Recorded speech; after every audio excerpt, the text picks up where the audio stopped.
Assalamualaikum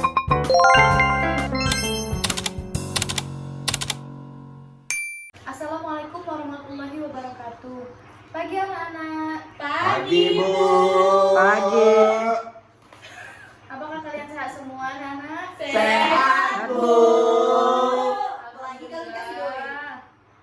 Jadi pada kesempatan kali ini, pada pertemuan pagi hari ini, Ibu akan menjelaskan tentang sistem pernapasan pada manusia.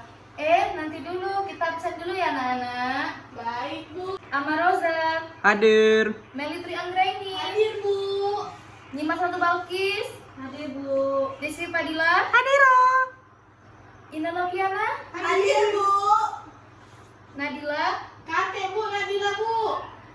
Kemana Nadilanya? Ujinya sakit tapi tidak ada surat, Bu. Aduh, nggak ada surat ya, jadi kita lupain ya. Iya, Bu. Ya, Bu. Nah, Bu, apa, Bu? kenapa dia kopi dia nak? Gak tahu, Bu. Rumahnya jauh, Bu. Katanya sakit. Gak ada kabar, Bu, sampai sekarang, Kalian Bu. udah berapa hari nak? Kena cacar monyet. Ada, Bu. Yuni Permatasari? Ke WC, Bu, tadi, Bu. Oh, kok dia nggak izin sama ibu ya? Nah, lalu mampir dulu Bu, ke kantin. Oh, Sebelum iya, Ibu udah. datang, Bu. Ibu belum datang, jual Oh ya udah, ini nanti Iya. suruh ini ya, Iya, ada Bu. ibu dulu ya. Kalau Ya, jam Bu, masak, ingetin ya. siap. Riza Umami, Hadir, Bu. Ranti. Melo Yuni, Bu. Oh, ini sama aja ini ya, sama temennya ini ya pasti. Ya udah ya. Yuk, sekarang kita belajar sistem pernapasan pada manusia.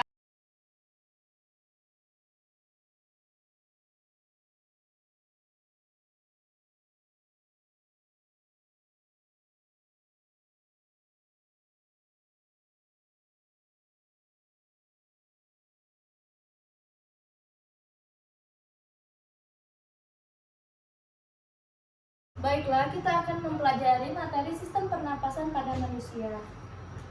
Waktu kalian SMP, kalian pasti pernah kan belajar sistem pernapasan pada manusia. Apakah kalian masih ingat? Ingat. Bu.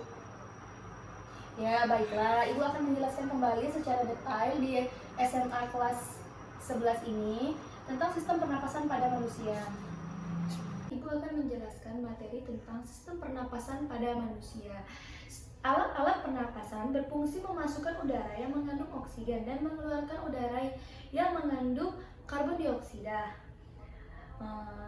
Tujuan proses pernapasan yaitu membawa energi. Pada peristiwa bernapas terjadi pelepasan energi.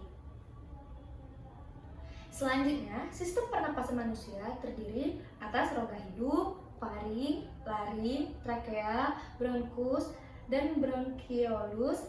Selanjutnya yang terakhir adalah paru-paru. Rongga hidung. Pada rongga hidung terdapat bulu-bulu halus yang berfungsi untuk menyaring udara yang masuk ke dalam rongga hidung. Selanjutnya ada faring. Faring atau tekak merupakan persimpangan antara kerongkongan dan terongkongan di sini. Selanjutnya ada laring. Laring adalah pangkal tenggorokan, di dalamnya terdapat pita suara dan beberapa otot yang mengatur ketegangan pita suara sehingga timbul bunyi, berfungsi untuk menyalurkan udara dari paring ke trakea. Selanjutnya, trakea, batang tenggorokan, terletak di sebelah depan kerongkongan. Gini. Trakea berupa pipa yang dindingnya terdiri dari 3 lapisan, yaitu lapisan luar, lapisan tengah, dan lapisan dalam. Selanjutnya, bronkus dan bronkiolus. Bronkus merupakan percabangan trakea yang menuju paru-paru, paru-paru kanan dan kiri. Sedangkan bronkiolus adalah percabangan bronkus yang salurannya lebih halus dan dindingnya lebih tipis. Nah, selanjutnya paru-paru. Paru-paru terletak di dalam rongga dada. Paru-paru ada dua buah, yaitu paru-paru kanan dan paru-paru kiri. Paru-paru diselimuti oleh selaput paru-paru atau pleura.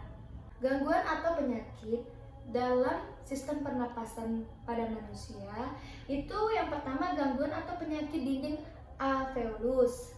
Yang kedua, gangguan atau penyakit saluran pernapasan. Yang ketiga, gangguan atau penyakit sistem transportasi udara. Nah, penyakit dinding alveolus atau yang pertama ada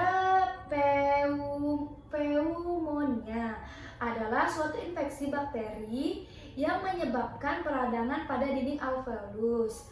Nah, yang kedua ada TBC, merupakan penyakit yang disebabkan oleh baksil yang mengakibatkan bintil-bintil pada alveolus. Nah, yang ketiga adalah masuknya air ke alveolus. Nah, penyakit saluran pernapasan. Yang pertama, penyempitan saluran pernapasan akibat asma. Yang kedua ada sinustis, adalah radang pada rongga hidung bagian atas. Nah, yang ketiga ada rhinitis, adalah gangguan radang pada hidung. Selanjutnya penyakit sistem transportasi udara. Yang pertama ada kontaminasi gas CO atau karbon monoksida atau cyanida.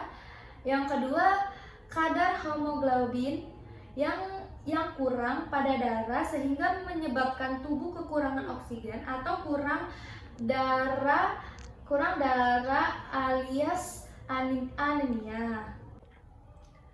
Baiklah, sampai di sini apakah kalian sudah bisa memahami penjelasan dari Ibu?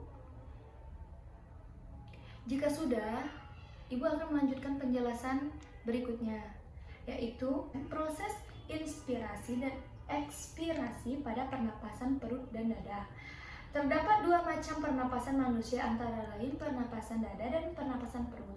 Yang pertama, pernapasan dada. Ada dua tahap dalam pernapasan dada, yaitu yang pertama, proses inspirasi pada pernapasan dada. Proses yang terjadi ialah otot antara tulang rusuk luar berkontraksi, tulang rusuk terangkat, volume rongga dada membesar, paru-paru mengembang, tekanan udara menjadi lebih kecil dari udara luar sehingga udara masuk. Nah, yang kedua ada ekspirasi pada pernapasan dada.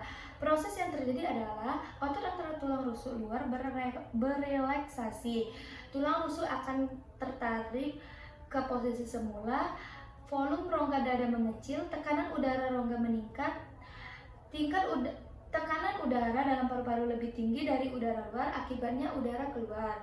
Nah, kalian bisa mengartikannya antara inspirasi dan ekspirasi itu berbanding terbalik. Seperti itu, jika kalian ingin memahaminya. Nah, yang kedua, pernapasan perut. Pernapasan perut juga berlangsung dalam dua tahap, yakni satu, inspirasi pada pernapasan perut. Proses yang terjadi yaitu otot diafragma berkontraksi, diafragma mendatar dan mengakibatkan volume rongga dada membesar. Kemudian tekanan udara mengecil diikuti dengan paru-paru yang mengembang sehingga tekanan udaranya lebih kecil dari tekanan udara atmosfer dan udara masuk. Nah, yang kedua, ekspirasi pada pernapasan perut. Proses ini dimulai dari otot diafragma berelaksasi dan otot dinding perut berkontraksi sehingga menyebabkan diafragma terangkat dan melengkung, penekan rongga dada. Kemudian volume rongga dada mengecil dan tekanan meningkat sehingga udara dalam paru-paru keluar. Nah, itu tadi sama saja seperti pernapasan di dada. Hanya berbanding terbalik saja antara inspirasi dan ekspirasi. Nah, selanjutnya sampai di sini, apakah kalian sudah bisa memahami penjelasan dari Ibu? Jika sudah, Ibu akan melanjutkan penjelasan berikutnya. Mekanisme pernapasan.